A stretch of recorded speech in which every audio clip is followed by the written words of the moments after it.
Neymar ইতিমধ্যেই তার শৈশবের যে ক্লাব সান্তোসে ফিরে গেছেন, ব্রাজিলিয়ান ক্লাব। আমরা দেখি সান্তোস নেইমারের অনেকটা মায়ের মতো মনে করতে পারি।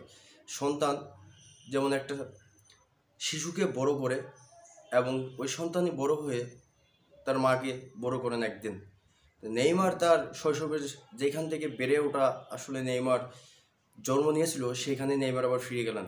আমরা যদি নেইমারের ক্যারিয়ার দেখি, 2013 সালে যখন বার্সায় নেইমার যোগ দেন, তখন ওইখানে 4 বছর থাকেন নেইমার।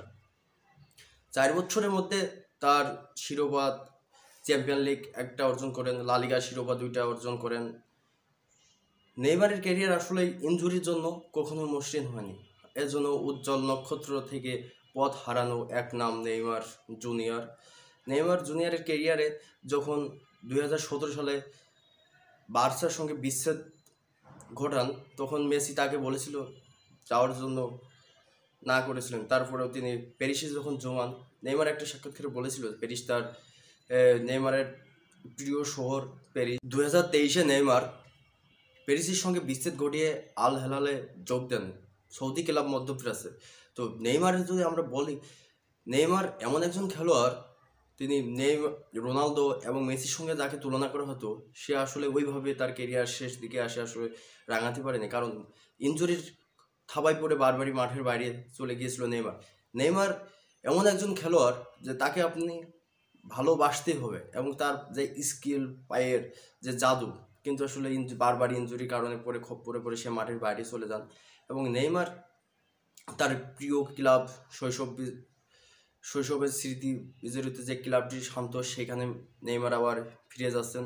নেইমারের জন্য শুভকামনা। ফুটবলে যদি কখনো দুর্ভাগা কোনো প্লেয়ারের নাম আসে, সবার আগে আপনার আমার মাথায় আসবে নেইমারের নাম।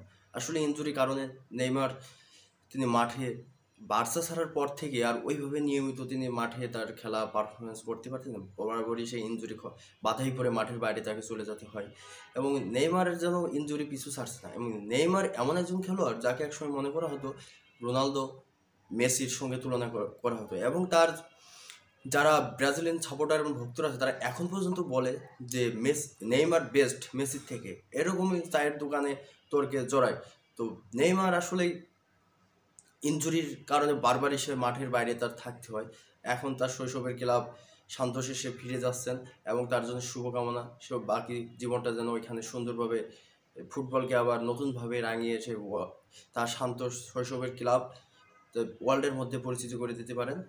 তার জন্য শুভকামনা।